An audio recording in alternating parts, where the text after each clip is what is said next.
Bu Widya Wijayanti. Masih ngajar Bu? Enggak, sudah enggak. Bu Widya ini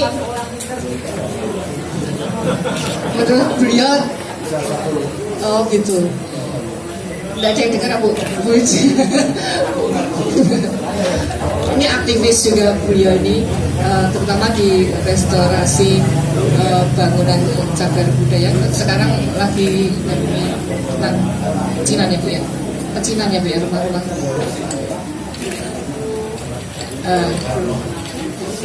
Belum menangani fisiknya. Nanti kita bisa ulik.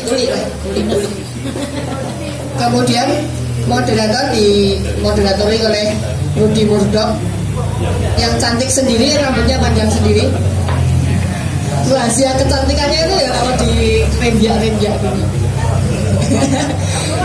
Sekarang sedang bikin mural di Galeri Semarang, nanti kita bisa foto-foto selfie lah di sana.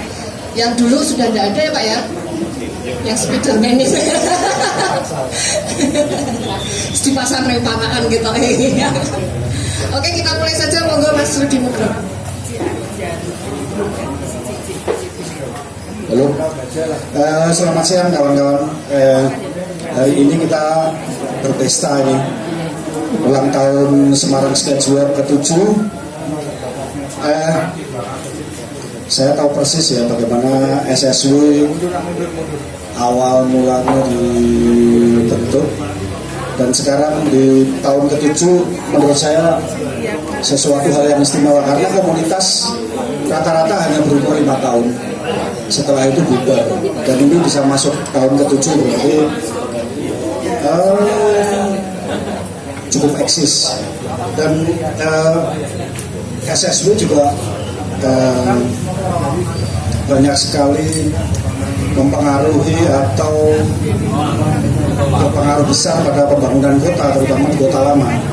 Bagaimana teman-teman SSW dengan kegiatannya sehingga Pemkot pun ikut tergerak untuk mempercantik. Dan di sini kita sudah hadir undangan istimewa, ada Bu Widya dan Pak Kris. Bu Widya sendiri sebagai salah satu akademisi yang cukup concern di restorasi cagar budaya, pecinan juga jadi. Dan Pak Kris adalah salah satu pemilik Semarang Contemporary Art Gallery. Jadi Semarang Gallery adalah salah satu galeri terkemuka di Indonesia. Jadi Galeri Semarang pengaruhnya cukup kuat di kesenian kontemporer di Semarang dan di Indonesia. Jadi mungkin kita bisa mulai obrolan kita hari ini. Saya sebetulnya ingin tahu bagaimana pendapat Pak Kris tentang aktivitas Semarang Sketchweb selama ini dalam 7 tahun terakhir. Terima kasih, selamat siang teman-teman semua. Pertama-tama saya pasti harus mengucapkan selamat ulang tahun yang ke-7 untuk rekan-rekan Semarang Sketchweb. Dan 7 tahun itu kayaknya singkat karena saya baru ingat tahun 2016 pada saat ulang tahun pertama Semarang Sketchweb bersama-sama pameran di Semarang Gallery. Dan saya saat itu cukup respect ya ke teman-teman karena yang pertama adalah kekompakannya. Terus setelah pandemi, setahun sebelum pandemi kayaknya saya tidak mengikuti perkembangannya. Kemudian pandemi sama sekali. Terus tahu-tahu saya diundang di acara ini.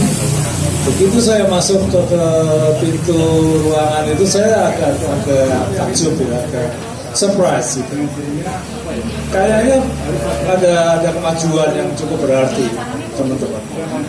Jadi yang konsisten dengan gaya sketsa, saya kira dibandingkan dengan 5-6 tahun yang lalu mereka sudah lebih matang, kelihatan. Kalau saya melihat kelihatan.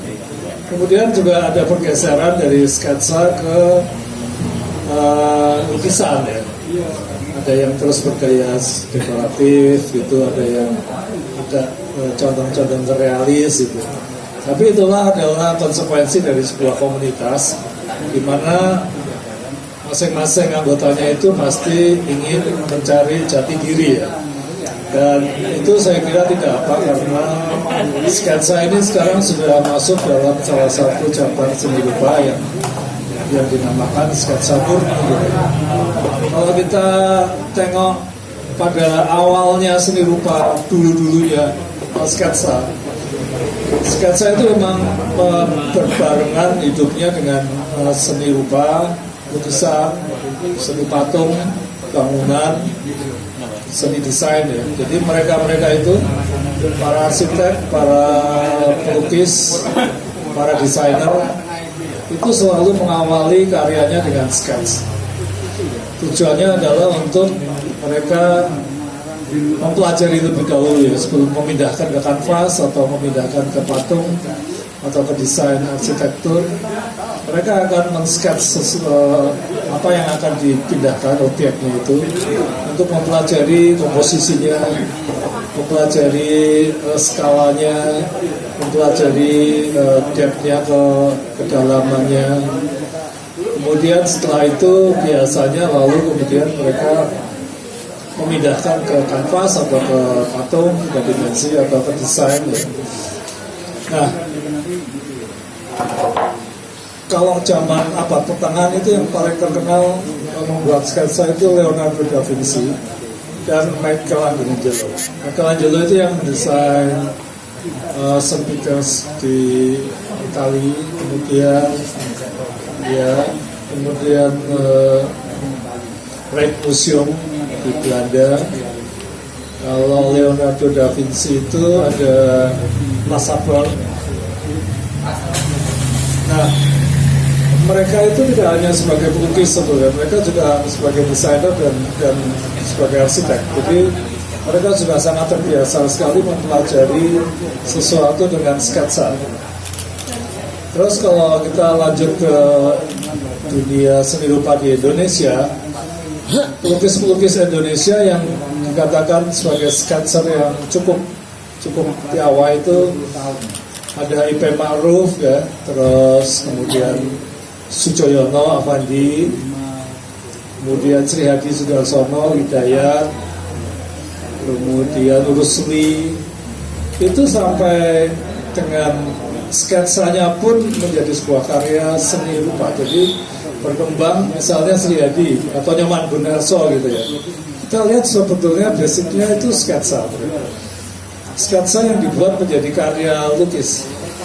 Misalnya dengan medium kertas, mereka mengembangkan sketsa itu dengan warna, kemudian mereka sudah tidak menganggap lagi sebagai sketsa lagi, tapi sebuah karya lukisan. Sri Hadi juga banyak membuat karya-karya kertas yang sebetulnya sketsa, tapi dia menganggapnya itu kita menganggapnya sebagai lukisan. Jadi saya bicara dengan Mas Rudi tadi di dalam, Mas Rudi memperlihatkan karyanya yang sepanjangnya 2,4 meter kali 40 cm ya. Dia menggambar dari sebelah kiri itu Spiegel sampai ke Marba dan sebelahnya. Dan saya lihat kalau karakter yang Mas Rudi kan spontanitasnya tinggi, kemudian garis-garisnya cukup liar, dan sekarang berkembang dengan ada warna, entah itu dengan kapur, dengan pastel maupun dengan cat air. Tapi saya lihat sebetulnya itu sudah berkembang ke arah lukisan ya, sehingga sebetulnya sketsa itu tidak terbatas, karena memang sangat ada ruang yang sangat bebas ya untuk membuat sketsanya menjadi karya yang lebih dari sketsa. ataupun mengembangkan garis-garis sketsanya yang kuat menjadi sebuah sketsa yang sketsa murni yang benar-benar sebuah sketsa, tapi secara karya itu kita ngomongnya itu gampangnya keren gitu ya. Susah kita mengapresiasi suatu karya yang keren itu dari skillnya, dari coretannya itu sangat terasa kelihatan. Kita melihat karya sepintas seketika gitu bisa ngerti, wah keren, ini kurang, ini seperti gitu. Nah, bagaimana komunitas ini bisa saling mengangkat yang kira-kira masih belum begitu secara apresiasi masih bisa dikembangkan, itu bagaimana yang senior ini kelihatan sekali yang senior berkembang. Tadi saya lihat tulisannya Mas Hartono, wah keren, kayaknya berkembang ya. Mas Rudi konsisten kelihatan. Terus ada berapa saya lupa, banyak yang maju gitu ya. Jadi saya kira komunitas ini sungguh sangat efektif ya. Jadi tidak hanya buyut dan kumpul-kumpul, tapi selalu berusaha meningkatkan terutama kualitas ya. Sehingga lama-lama saya kira kalau ada program-program khusus yang diadakan yang isinya adalah kayak pertemuan-pertemuan antara anggota atau bahkan mengundang beberapa orang yang dianggap bisa untuk memberikan pandangan-pandangan, memperbandingkan karya-karya sketsa dengan kelompok-kelompok atau komunitas lain di luar Semarang. Saya kira itu akan sangat berguna dan diperbanyak pertemuan-pertemuan seperti ini sehingga kita bisa melihat dengan jelas grafik kemajuannya itu akan kerasa gitu ya. Dengan melihat itu kita kerasa sebetulnya. Saya kira sebagai awalan gitu ya. Jadi saya melihatnya positif aja gitu.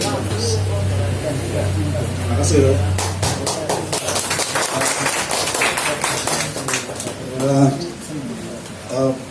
Di beberapa kesempatan memang SSW dan USK Semarang sering mengadakan pameran dan workshop. Jadi kita kadang memanggil kawan dari luar kota atau dari teman-teman sendiri untuk bikin workshop.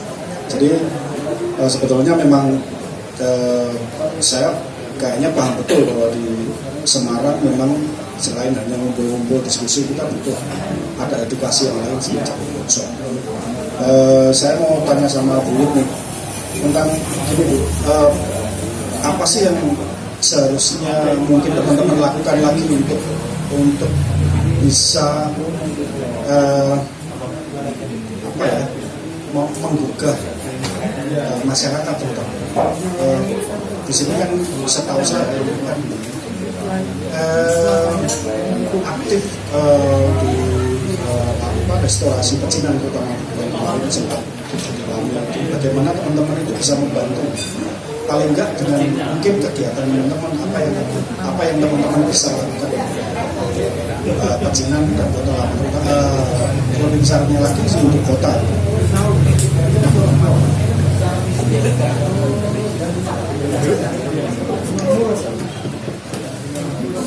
Terima kasih. Mungkin saya perlu menyampaikan informasi pendahuluan bahwa saya sebetulnya dibesarkan atau dididik di dalam lingkungan yang tidak terpisahkan dari membuat sketsa. Jadi di sekolah arsitektur yang kemudian berlanjut ke perencanaan dan perancangan kota, membuat dunia sketsa itu sebetulnya sangat erat hubungannya. Kemudian setelah sebuah proses yang cukup panjang, saya semakin merasakan bahwa membuat sketsa itu sebetulnya memberikan kontribusi yang luar biasa terhadap profesi sebagai perencana dan perancangan, baik itu pada skala bangunan yang kita sering sebut arsitek maupun pada skala yang lebih besar perencanaan dan perancangan kota. Jadi itu sama sekali tidak terpisahkan, tapi justru memberikan kontribusi yang luar biasa. Nah, kalau kita melihat kembali, kita coba bayangkan kembali bahwa ketika seseorang akan membuat sketsa, tentu saya kira prosesnya tidak seketika, akan tetapi ada sebuah langkah-langkah yang dilalui, disadari atau tidak. Datang di suatu tempat, melihat sekeliling, sampai mata kita tertarik pada sesuatu, sebuah objek maupun dalam skala berbagai skalanya, kemudian memindahkan image itu ke kertas, dan tentu saja itu tidak luput dari ketika sudah garis besarnya sudah terbuat, maka akan melihat pada detail, pada lebih detail lagi. Meskipun itu gradasinya bermacam-macam untuk setiap sketsa, saya kira. Akan tetapi itu merupakan sebuah learning process yang saya kira luar biasa. Luar biasa karena dengan tempo yang tidak langsung tapi datang, mengamati, kemudian memindahkan ke media lain, kemudian kita mendalami lagi, cek and recheck dan sebagainya. Sebuah learning process untuk mengenali lingkungan yang atau environment tempat kita membuat sketsa, dan itu kontribusinya sungguh luar biasa karena selain meningkatkan pemahaman, dia juga meningkatkan diri sendiri, pengetahuan tentang langgam dan sebagainya itu tertangkap sengaja maupun tidak sengaja. Dan produknya itu pun sangat bermanfaat bagi perencana dan perancang. Itu langsung tertangkap, oh seperti ini. Sebetulnya kalau kita bicara tentang fotografi itu lebih ringkas ya, lebih ringkas waktunya. Maksudnya melihat sesuatu langsung ceret. Tapi disinilah tanpa mengesampingkan fotografi karena dia punya ranah sendiri yang juga membangun pengetahuan, keterampilan dan sebagainya. Pada dunia sketsa ini justru ini pembelajaran yang jangka waktunya lebih besar, mengamalkan dan tidak diburu. Nah itu ketika yang bersangkutan kemudian diminta untuk misalnya menceritakan atau menguraikan hasil sketsanya itu, sebetulnya juga sedang share maupun juga menyempurnakan lagi learning proses yang sudah dia lampaui. Nah, saya kira ini sangat berarti karena ketika kemudian sketsa itu berada dalam lingkungan manapun, dia akan bisa memberikan penjelasan yang luar biasa, yang mungkin para perencana dan perancang bangunan kota itu harus betul-betul nyimak. Nah itu yang saya lihat sebagai kontribusi yang luar biasa dalam membangun pengetahuan dan meningkatkan pendalaman tentang berbagai macam, sehingga nanti tidak akan terulang lagi atau tidak berketerusan. Misalnya seperti pada beberapa waktu yang lalu, misalnya orang mengatakan terutama di dunia pelestarian cagar budaya, khususnya bangunan, itu mereka tidak akan sembarangan mengatakan bangunan itu kuno, harus dilestarikan. Kok bisa kuno? Apakah ada penjelasan yang lebih spesifik misalnya? Nah, Peskesa itu karena dia berpindah dari satu tempat ke tempat yang lain, dia akan menjelaskan. Taruhlah contoh Kota Lama, Marba itu pasti sudah menjadi objek sketsanya, sudah berpuluh-puluh berbolak-balik ya. Tapi kemudian kalau kita ngomong Kota Lama itu Marba, kemudian belum kok ada Borsumai yang pulaunya Gereja Timur, baratnya Gereja Timur. Seberangnya ya, di seberangnya ikan bakar Cianjur. PPI.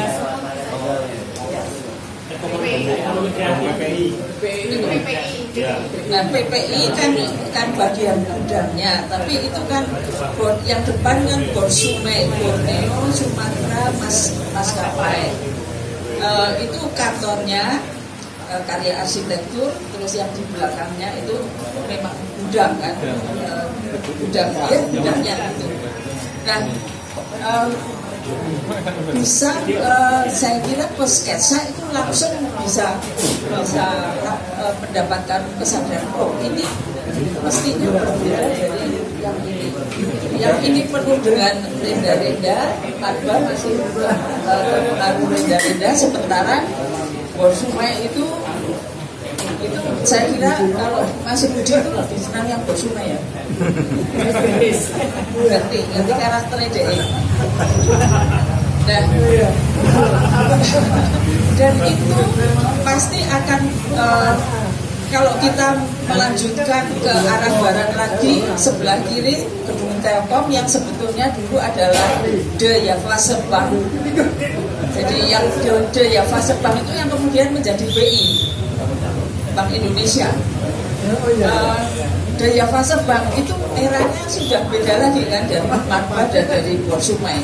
Kemudian kita ke barat lagi ketemu bank pembangunan daerah yang itu sebetulnya bangunan yang lebih baru untuk De Java Bank pada tahun 1930. Nah, itu otomatis itu menempel dan kemudian kalau diberi suntikan sedikit saja langsung membangun kesadarannya, sehingga Peskesa itu sendiri bisa share, menyebarkan pengetahuan itu kepada yang lain-lain. Belum kalau yang ditambah pameran yang selama ini cukup sering diadakan. Jadi saya melihat peran Peskesa dari sisi perencanaan dan perancangan lingkungan kita luar biasa besarnya, dan kami terus terang memang sangat berharap ini tidak akan berhenti kegiatan ini, karena justru juga menyebarkan kepada lingkungannya sendiri. Semakin banyak melihat seorang anak melihat para sketsa kita kok senang banget ketawa-ketawa, nggak ada yang mukanya sedih gitu, itu nanti juga akan ditiru oleh anak-anak buat sketsa itu sebagainya. Sehingga saya kira ini merupakan sesuatu yang positif. Mungkin untuk sementara itu yang bisa saya lihat dalam keterbatasan saya, tapi saya merasakan peran yang sangat penting dari Peskesa. Mungkin itulah salah satu sebabnya suatu ketika saya pernah melontarkan gagasan, kalau bikin sketsa tolong ini ada pasar intelektualis, kita ajak teman-teman untuk membuat sketsa, dan ternyata dipamerkan hasilnya luar biasa. Ada peningkatan untuk diri sendiri, tapi juga bermanfaat untuk masyarakat, bahwa mungkin orang akan menyatakan loh, di pecinan itu ternyata kok bangunannya kok ya mungkin tidak hanya itu seperti ada di dalam bayangannya, setiap bangunan selalu ada naganya dan sebagainya, tapi benar-benar ditunjukkan bahwa ini adalah gambar bangunan A, bangunan B dan sebagainya. Dan saya kira meskipun saya tahu bahwa teman-teman di sini itu sudah kurikulum vitae-nya itu sudah penuh tebal, akan tetapi mungkin pusat kota Semarang lama sebagaimana yang ada di peta yang pernah saya siapkan dengan teman-teman itu merupakan tantangan untuk dijelajahi lagi. Ini tantangan. Ya. Untuk sementara mungkin itu saja. Terima kasih. Ya, terima kasih Bu. Jadi memang gini Bu, setahu saya memang pergerakan teman-teman di komunitas dimulai dari SSW, Oratore, Outsider 10 sampai 15 tahun yang lalu sudah sering mengadakan kegiatan di Kota Lama, bahkan dulu Pemkot belum pernah melirik. Dulu masih banyak preman gelap. Masih ada ya. Kita sudah. Tapi Pak Kres sudah. Ya Pak Kres salah satu pionir juga. Jadi salah satu keasikan bikin sketsa itu adalah bahwa sketsa itu personal. Jadi enggak lewat kamera, enggak lewat handphone, karena dengan kita bikin sketsa di mana saja biasanya anak-anak traveling sketch traveling. Jadi mereka kemana-mana bikin sketch itu memang cenderung lebih personal. Tapi bahwa teman-teman di sini itu menyaksikan perubahan Kota Lama yang cukup signifikan dalam 10 sampai 15 tahun. Bahkan saya ingat hanya kalau nggak salah 5 atau 6 tahun yang lalu saya bikin sketsa di salah satu sudut Kota Lama, itu sekarang sudah berubah. Jadi kemungkinan saya akan bisa menceritakan kepada anak cucu saya sebelum dulu kayak gitu pernah rusak seperti ini. Jadi teman-teman di sini adalah menjadi saksi, salah satu saksi Kota Lama berkembang cukup besar saat ini. Terus untuk sketsa, sketsa definisinya adalah rancangan atau rencana. Tapi di belakang ini sketsa sudah bukan menjadi sekadar rancangan, ada tambahan-tambahan lain yang menjadikan itu menjadi sebuah karya sendiri Pak. Ya, bagaimana menurut Pak Kris, apakah sketsa yang sekarang ini bersinggungan sudah bersinggungan langsung dengan seni kontemporer? Ya, karena saya orang seni rupa ya, jadi saya banyak melihat karya-karya yang sebetulnya awalnya dari sketsa tapi menjadi lukisan. Nah, terus kita lihat sekarang karya-karya teman-teman ini apakah sudah dianggap sebagai karya seni rupa gitu ya, kira-kira gitu ya. Ya, kontemporer pasti. Jadi kalau kita mau meningkatkan diri sebagai sketsa untuk membuat sebuah sketsa menjadi karya seni rupa, saya kira kita akan harus belajar satu tahap lagi. Jadi kalau kita memperdalam hanya kita menyontek satu bangunan, kemudian kita pindahkan ke kertas gitu ya, seperti Toto lagi melukis wajah saya gitu, itu tidak akan lari dari sebuah sketsa, tidak akan bisa jadi lukisan. Tapi kalau kita melihat karya-karya terserang seniman-seniman yang sudah ada ya, kita dengan gampang melihat lewat Google gitu ya, kita pencet aja karyanya Rusli. Rusli itu karyanya sebetulnya sketsa, tapi tidak ada orang yang menganggap bahwa itu sketsa. Nah itu yang dimaksud saya. Kita melihat karyanya Sri Adi Sudarsono yang kertas, gitu. Atau Nyoman Gundarso, gitu. Penari yang dengan sketch goresan-goresan skill sketch tapi diberi warna dan sebagainya, itu kita nggak pernah anggap itu sebagai sketsa. Itu sebuah lukisan. Nah itu yang harus kita pelajari. Jadi kita harus bisa lari dari bentuk-bentuk yang kita lihat dengan mata, kita pindahkan apa adanya, itu pasti akan menjadi sketsa. Kalau kita lihat di salah satu contoh pameran di sini ya, yang paling mendekati sketsa sebagai sebuah karya lukisan itu karyanya Claw Ward. Karya Flower itu sudah menjadi lukisan. Sebab dia sudah berani mendeformasi apa yang dia lihat secara perspektif maupun deformasi bentuk gitu. Sehingga karya itu sudah menjadi karya yang sketsa yang mengarah ke lukisan. Nah, itu sebuah tantangan karena orang paradigmanya men-sketch sekarang ini kan masih memindahkan satu objek. Misalnya tadi Bu Widya ngomong banyak mengenai bangunan-bangunan di Kota Lama ya, kan masih sekedar dipindahkan aja gitu. Kita dengan meningkatkan skill, membuat lebih persis dengan bangunannya, suasananya terbentuk, gelap terangnya ada, dan mungkin diberi warna sedikit-sedikit gitu. Itu tetap aja sketsa, jadinya tetap sketsa, tidak akan dianggap sebagai lukisan. Tapi kalau nanti ya di sekarang atau Google karyanya Rusli yang men-sketch sebuah kelenteng atau laut dengan perahu, itu sketsa itu. Bahkan sangat simpel dari sketsa. Tapi dengan ada sapuan warna sedikit-sedikit, orang tidak akan pernah menganggap karya Rusli sebagai sketsa. Dan dibuat di atas kanvas, kecil maupun gede. Itu sudah dianggap sebagai karya lukis. Nah itu sebagai tantangan kita. Kalau tadi kan Mas Rudi ngomong, iya, aku ingat Pak Kres ngomong beberapa tahun yang lalu tentang bagaimana caranya sketsa itu bisa dianggap sebagai sebuah karya lukis. Nah, antara lain kita harus berani one step ahead lebih untuk tidak hanya memindahkan objek yang kita lihat di kertas, kemudian kita dibuat yang persis, manis, suasana, situasi. Itu tetap ada sketsa. Tapi kalau, nah ini Rusli ini. Kalau dilihat karya Rusli ini sebetulnya sketch. Ya. Ini kan sketsa sangat simpel, coret-coretannya. Tapi ada warnanya dan dibuat dengan akrilik on canvas itu akan menjadi lukisan.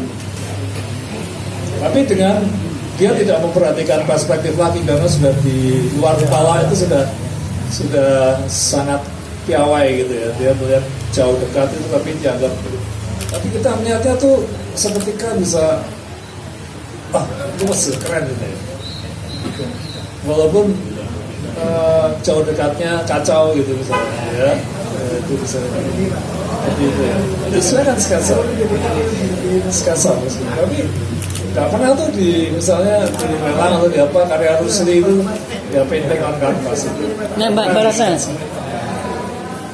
Nah ini salah satu contoh, ada banyak pelukis sebetulnya ya. Avandi pun juga membuat misalnya karyanya dia yang di kanvas tapi menggambarkan satu hal yang sangat simpel gitu. Tapi dengan ada warna dan sebagainya itu sudah ada lukisan. Kadang-kadang kita membuat sketsa itu kayaknya terlalu cerewet, pengen persis gitu ya. Malah jadi drawing gitu, nanti malah jadi bukan sketsa lagi karena sketsa itu pada dasarnya kan hanya alat untuk studi, untuk nantinya akan dipindahkan ke kanvas atau apa. Dia mempelajari skala, mempelajari komposisi, mempelajari suasana begitu, kemudian gelap terangnya gitu sehingga dia mendapatkan satu gambaran. Misalnya kayak Sujoyono yang karyanya Perang Sultan Agung itu kan dibuat secara imajinatif. Tapi dia harus menggambarkan perang di Ponorogo di mana saat tahun 1830 itu semua yang dipakai peralatannya itu persis harus misalnya membuat pedang, topinya tentara Raja Mataram seperti apa. Itu harus persis ya. Kemudian serdadu Belanda menggunakan senapannya itu seperti apa sih, topinya seperti apa, seragamnya seperti apa. Dia ke Belanda, ke Rijksmuseum, mempelajari koleksi-koleksi yang berhubungan dengan peralatan pada saat tahun itu, dan satu persatu dia di-sketch. Kemudian dari hasil sketsa-sketsa itu dia membuat rancangan satu lukisan secara imajinatif bagaimana menggambarkan satu kondisi keadaan situasi perang, dan hasilnya sangat mengena. Nah, seperti itu kalau kita berani membuat satu sketsa dengan lebih, walaupun ada objek ya, tapi kita menggunakan imajinasi kita untuk bisa mendeformasi entah itu perspektif, entah itu satu komposisi yang sedikit aneh, dan itu akan nantinya akan menjadi satu ciri khas tiap-tiap sketsa itu akan berbeda-beda. Karena yang kita lihat sekarang ini ya, mereka selalu mendekatkan diri dengan objek yang di sketch sehingga agak mirip-mirip gitu ya. Walaupun setiap orang mempunyai kemampuan skill tentang goresan, mengenai pewarnaan, tapi intinya kayak tadi Marba sudah digambar, dilukis, di sketch puluhan kali, ribuan kali bahkan. Itu hasilnya pasti mirip-mirip semua karena mereka masih melihat itu sebagai bentuk yang akhirnya visual yang di sketch, belum berani lari ke hal yang sifatnya lebih spontan, lebih ya imajinatif gitu, lebih membayangkan. Misalnya kalau Avandi itu mau melukis sabung ayam gitu, dia melihat sabung ayam itu berkali-kali terus dilihat sampai di dalam otaknya itu tergambarkan suatu adegan sabung ayam yang sedemikian rupa sehingga dia sudah bisa membayangkan, imajinasikan, sehingga pada saat luapan emosinya itu pengen sekali melukis, dia tanpa melihat sabung ayam itu sudah bisa melukis sabung ayam secara imajinasi. Dan bergaya ekspresionis itu kan sebetulnya kan ada miripnya dengan sketch ya sebetulnya, cuman dia langsung dengan plototan, dengan medium yang cat di atas kanvas gitu, sehingga menjadi sebuah lukisan. Saya punya koleksi lukisan Avandi yang menggambarkan orang sedang make love, sedang ML, benar-benar kelihatan. Nah, ceritanya itu dia di Bangkok, itu dia melihat live show itu, dia di situ berkali-kali dia melihat adegan-adegan itu, dan sampai pulang ke Indonesia dia masih teringat sekali betapa. Jadi setelah dia kebelet sekali melukis, dengan cepat dia bisa melukis adegan yang sangat eksotis, sangat erotis, dan ingatan yang imajinatif, dan gayanya memang sketsa, betul-betul sketsa gitu, tapi langsung dengan plototan cat, dengan joknya gitu, jadinya jadi lukisan, walaupun sebetulnya itu sketsa sebenarnya. Nah, itu yang saya maksud perkembangan sketsa. Kalau mau pengen dianggap sebagai satu karya seni rupa, harus melepaskan diri dari apa yang kita lihat persis seolah hanya kita pindahkan saja. Harus ada lebihnya gitu. Harus lebih imajinatif, harus lebih deformatif itu, dengan skill yang sudah sangat piawai. Itu akan nantinya akan bisa terlihat kekuatannya itu gimana, bisa kerasa gitu. Itu. Saya jadi ingat kata-kata Jackson Pollock, seni modern itu tidak memindahkan objek berdasarkan optikal, tapi berdasarkan perasaan. Mungkin itu ya Pak. Mungkin Bu Ratna mau nambahi. Ya, kalau saya lihat tadi Pak Kris bicara sketsa bisa disebut sebagai seni kontemporer. Kalau Bu Widya itu lebih bahwa sketsa seperti jurnal. Jadi ada memang beberapa sketser di Indonesia atau di urban sketser pun itu seperti juga yang dilakukan oleh Rudy Murdoch waktu keluar ya, itu di situ digambarkan ada dia di mana dia perjalanan dia, kemudian ada ceritanya. Jadi mirip sebuah jurnal yang memang beda dilakukan dengan spontan.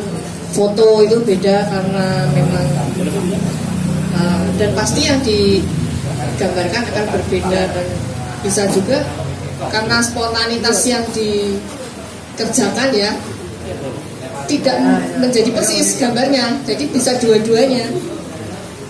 Akan tetapi karakter dari bangunan tersebut terlihat seperti yang dikerjakan beberapa teman. Jadi ini sebuah pilihan bagi teman-teman sketser ya. Mau jadi yang bagaimana? Gitu. Mau menuju ke yang disebut Pak Kris tadi, atau menjadi seperti yang dikatakan Bu Widya. Ini adalah pilihan dari teman-teman, dan saya lihat dua-duanya payu Pak. Ya, payu Pak. Ya, beberapa teman ini alhamdulillahnya itu ya setelah masuk SSW ya dapat tanggapan itu ya. Gitu. Jadi sekarang sketsa alirannya menjadi materialisme. Materialisme betul. Tapi saya kemarin dengar di Jakarta beberapa teman itu ada yang namanya Mbak Karna itu menggambar sketsa di kardus rokok, gambar sketsa di kardus rokok payu 20 yuto. Wah, ini tantangan bagi orang Semarang, jangan kalah. Ya, kita mungkin teman-teman yang lain. Saya kok pengen ya, jadi bagaimana perkembangan kota lama dalam 10 sampai 15 tahun belakangan. Itu teman-teman masuk komunitas-komunitas bikin event, bikin kegiatan. Saya ingat ketika saya residensi itu dulu ada satu lokasi distrik besar, dulu Supis. Itu mirip kota lama. Jadi saya teringat kota lama, dia itu memang kota lama, masuk ke kota lama. Tapi di situ itu adalah bisa dibilang black area. Jadi kumuh, banyak preman dan tidak terurus oleh kota, bahkan negara. Akhirnya teman-teman seniman di sana, mereka mengakuisisi ruang, mereka membuat gerakan, dan Supis itu sekarang menjadi negara di dalam negara, dan itu diakui UNESCO. Jadi dulu saya sempat ngobrol sama teman-teman bagaimana mengakuisisi ruang, tapi kayaknya di sini susah. Bahkan ketika saya punya wacana untuk mengakuisisi TBRS supaya tidak dikelola oleh PTD, itu pun mentok. Jadi saya pengen tahu aja, Ibu sebagai seorang akademisi dan seorang aktivis yang cukup sukses untuk merevitalisasi dan merestorasi pecinan dan bangunan-bangunan di kota lama itu, kira-kira apalagi yang bisa bikin gebrakan untuk teman-teman yang ide-ide itu, wacana-wacana apa kira-kira? Mungkin bikin buku dan Ibu bisa menginisiasi itu, atau Pak Kris juga. Jadi buku itu mungkin sebagai penanda. Jadi pernah sih mungkin 7 tahun, 5 tahun yang lalu atau 7 tahun ketika SSI pertama kali dibentuk, itu saya sudah pernah mencoba untuk mewacanakan bikin buku gambaran tentang bukan hanya kota lama, tapi bangunan-bangunan bersejarah di kota Semarang. Tapi sampai sekarang belum terwujud. Mungkin Ibu dan Pak Kris ada ide atau bisa membantu teman-teman mewujudkan itu.